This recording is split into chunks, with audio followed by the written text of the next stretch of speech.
记录百万时光，我是 Hunter， 欢迎到最新的一期开箱简评。今天呢，我们在镜头面前一起来把玩分享的玩具就是眼前这款来自 Mobile Legends Series The Incredible 浩克不可思议的绿巨人系列里面的这款赠物。这款赠物呢，其实我个人看到官图的时候还是非常期待的。因为之前出过的漫画版的赠物都有几个比较大的问题，它的这个素体呢，从组合人的时代开始，我是觉得那个素体的可动性是有些捉急的。而且那个素体过于方正了，虽然以前组合人的版本的赠物其实也是头雕也好啊，还有身上的细节也好啊，其实整体来说都是不错。它最大的致命问题是它的身高无法匹配现在的 2.0 或者说 3.0 甚至 Maximum 系列的浩克的这个体型，它就没有办法称为浩克的对手。但是孩之宝呢，其实是一直有一款素体做的不错，就是我这个左手边的这一款。这款呢是出自于2018还是19年的游戏宇宙线的这款赠物的素体，然后呢我给它换上了 DST Diamond Selector 系列里面漫画版赠物的一颗头雕。这个头雕呢其实放在上面还是有点显大，只不过这样的话我觉得以当时的配置是比较能够还原我当时心目中赠物漫画版的这个经典形象，因为只有这颗头雕呢才能就是比较匹配得上之前 Toy Biz 时期那个比较经典的类似于像鱼人或者说像有一些两栖类的这种翅或者说这个蹼一样的这种小的这个细节，像这样的这个赠物才是我心中的赠物，而不是之前Incredible 浩克或者说无敌浩克电影版里面那个真人电影版里面骨刺啊，然后再加上黄色的那个造型，我觉得那个完全跟漫画里面完全不沾边啊。回到这次玩具本身啊，包装盒方面其实算是比较规整的一个大盒，然后赠物的是一个非常扭曲的蹲坑姿势啊，就躺在里面，我感觉就是为了节约它的体积。但是侧面呢也说明这款玩具分量还是比较足的，拿在手上带盒子差不多接近快1公斤了。然后2颗头雕，2颗替换头雕配置还是不错。这边有这个复活的里克琼斯和赠物融合体的这样一个造型。故事线的具体内容我忘记了，但是这个头雕散值狂掉，我个人觉得非常克苏鲁啊。然后看到侧面赠物的这个漫画头雕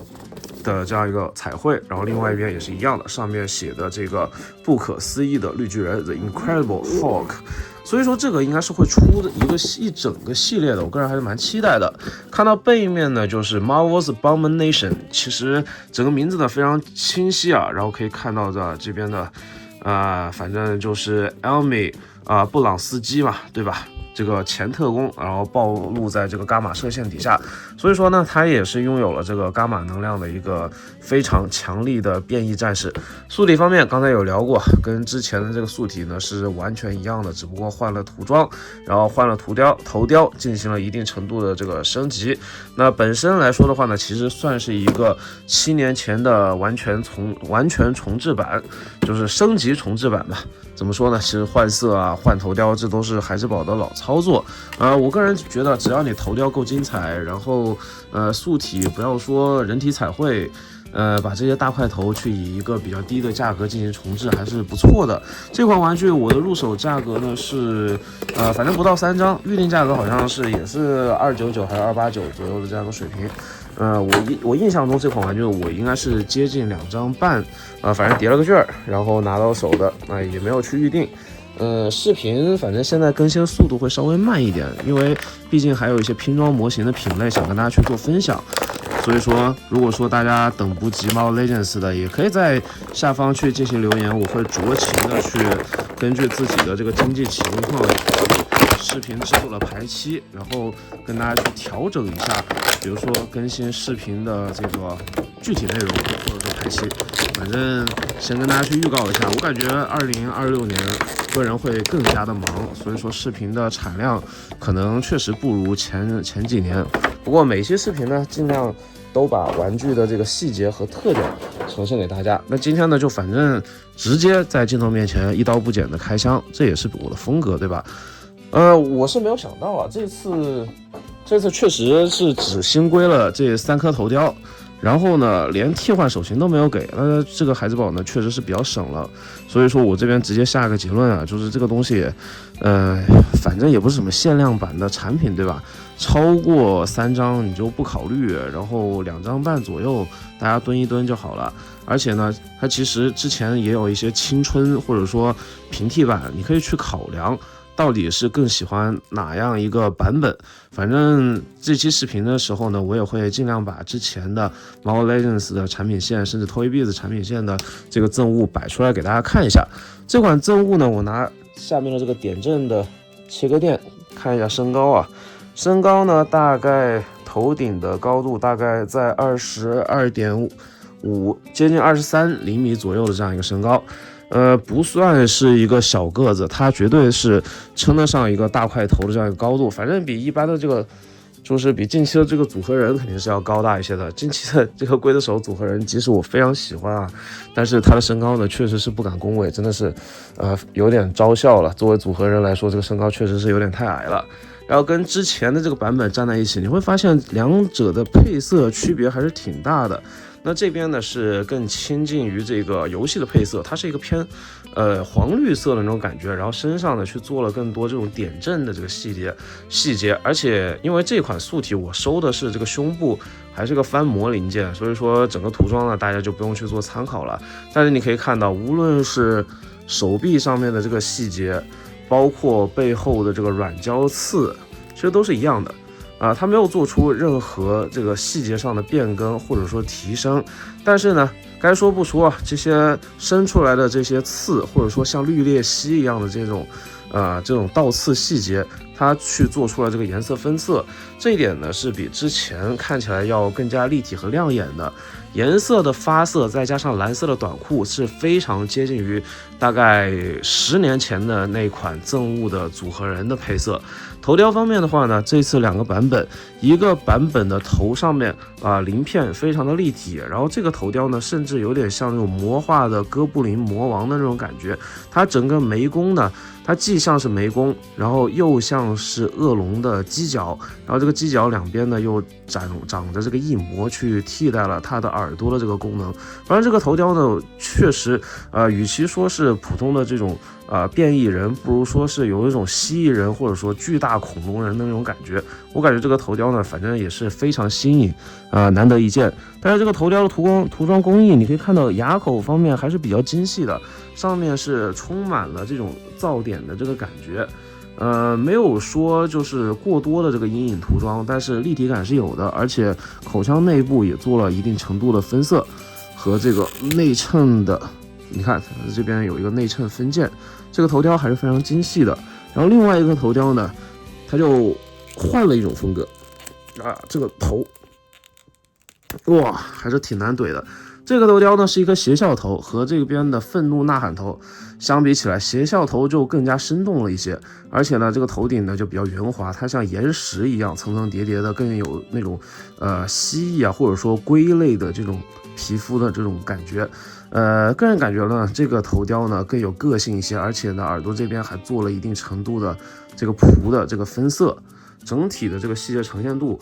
反正个人更推荐用这个头雕，因为坏的嘛，然后又很自信的邪笑，感觉比较有特色。但这个头换上去，明显下一秒就要被这个浩克干趴的这种感觉。眼睛的一圈呢都有黑色的这个涂装，也把这个反派的特色凸显得淋漓尽致，算是一个非常精致的涂装。然后身体方面的话，你看我们还是360的，在镜头面前给大家过一遍，一体性呢非常的不错，即使是老的模具，但是这款模具我觉得是没有什么好挑剔的。作为怪物而言的话呢，非常的够格，甚至你把它重涂一个算了，我就不要继续给这个孩之宝出主意了。比如说重涂一个这个火焰哥布林、地狱哥布林的这个素体也是没有问题，去把之前的那个就是哥布林的火焰变异体组合人，然后去重置一个也没有什么太大问题。然后头雕方面的话，抬头大概是这样的程度，因为它是一个哑铃关节嘛，低头呢可以看到自己的脚趾的这种感觉。左右晃头，因为是球关，所以说可以做出那种斜笑、歪头看你的这个笑脸。360的旋转不在话下，但是它是有一个斜切的这个角度的。你的身高呢，可以通过这个脖子的高度进行调整，但是如果你喜欢更加怪异一点的，可以摆出这种佝偻的造型，利用它这个胸腰关节。挺胸幅度呢，一小段大概是斜切的这样一个角度，弯腰的幅度呢，是可以把这个横膈膜的这个片基本上完全摆平的这个状态。我觉得作为这个大块头来说，已经完全够用了。这一段转腰，我觉得应该是转不动的，之前的这个版本好像也是转不动的。对，是转不动的。下半段应该是没办法进行旋转的，所以说大家不要乱掰啊，或者说你加热之后再尝试也是可以的。但是有些细节，你看，比如说，这个地方啊，它这个裤子这个地方这种分件，然后这个地方还是预留了一些卡槽，所以说能不转就不转吧。反正这上面这一段360的旋转可以转，但是呢，你需要揉着一点键。那包括左右侧腰呢，也有一定的幅度，你要让它斜切。前倾做一个把爪子挥过来这个姿势也可以做，但现在呢，就是冬天冷了，这个胶的零件，它的杆子都感觉有点太长了，所以说你在把玩的时候还是稍微要注意一点分寸。这款素体最精彩的部分呢，在于它这个蝴蝶关节的配置，也算是大块头里面少有的几个拥有蝴蝶关节的。蝴蝶关节啊，平举之后呢，反正这个地方呢要做一定程度的避让，不然的话有这种干涉和碰坏的风险。往后走的话呢，其实可以走到一个近乎夸张的这种断裂感的这种角度，然后做那种浩克拍击的动作，或者说 smash 的动作都可以。虽然它不是浩克，但是这种怪兽型的大开大合的动作呢，它反正做出来也是惟妙惟肖，而且不在话下，张力十足。曲肘幅度其实有点残念，反正就是90度，某些角度看起来是90度，某些角度看起来是小于90度，问题不是特别大。然后呢，上下两段呢都可以进行一个旋转，让你有了更多做这种就是暴走状态的这种 pose 的这个可能性。但是我是觉得他是不是应该给他一个握拳手型啊？这个憎恶呢，没有握拳手型之后，感觉总是少了一些灵魂，看起来像是一个猥琐的小人，而不是一个强力的拥有伽马辐射的怪物或者说战士的这个形象，稍微有些可惜啊。虽然本身憎恶的这个头脑呢就在就是野蛮浩克之上，但是呢，如果说他能够去增加一些，比如说打击的这个特效键的话，就会更好一点。但是售价摆在这个地方，我觉得如果说2张半去入手的话，还算是比较香的。脚部、腿部前踢